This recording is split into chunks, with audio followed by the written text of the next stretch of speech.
বাংলা নববর্ষ বরণে চারুকলায় চলছে শেষ সময়ের প্রস্তুতি। নববর্ষের ঐকতান, ফ্যাসিবাদের অবসান, প্রতিবাদ দেবার স্থান পেয়েছে ফ্যাসিবাদ বিরোধী প্রতিকৃতিও। বিগত বছরগুলোর তুলনায় এবছর বৈশাখী উৎসব পালিত হবে বর্ণিল আয়োজনে। আরও জানাচ্ছেন মাহফুজা মুসলিহি।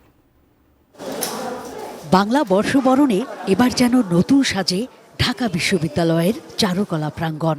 শেষ সময়ের ব্যস্ততা, ২০ দিন ধরে এখানে বাংলা নববর্ষ বরণের প্রস্তুতি চলছে।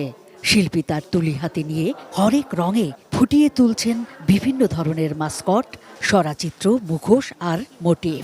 মোটামুটি বলা চলে আমরা 70-75% কাজ কমপ্লিট করে ফেলেছি। আমাদের 13 তারিখের আগে আশা করছি সব শেষ হবে। আমার জীবনে অনেক দিনের ইচ্ছা ছিল যে পহেলা বৈশাখ নিয়ে চারুকলার এই আয়োজনে অংশগ্রহণ করব। ব্রেকফাস্ট, টিফিন কিংবা স্ন্যাক টাইমে মজাদার আয়োজন মানে অল টাইম ব্রেড। আর এটা আমাদের অনেক বছরের ঐতিহ্য, সংস্কৃতিকে ফুটিয়ে তোলার জন্যই আমরা এটা করে থাকি।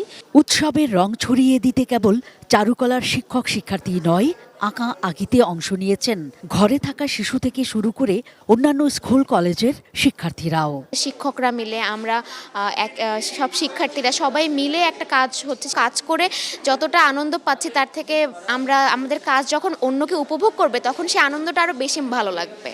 শোভাযাত্রা বের হবে, এটাতে দেখবো, এগুলো খুব আনন্দ আর কি, ভালো লাগবে, সেই জন্য এটাতে অংশ নিয়েছি। পাশেই বিক্রির জন্য রাখা হয়েছে নিজেদের শিল্পকর্ম।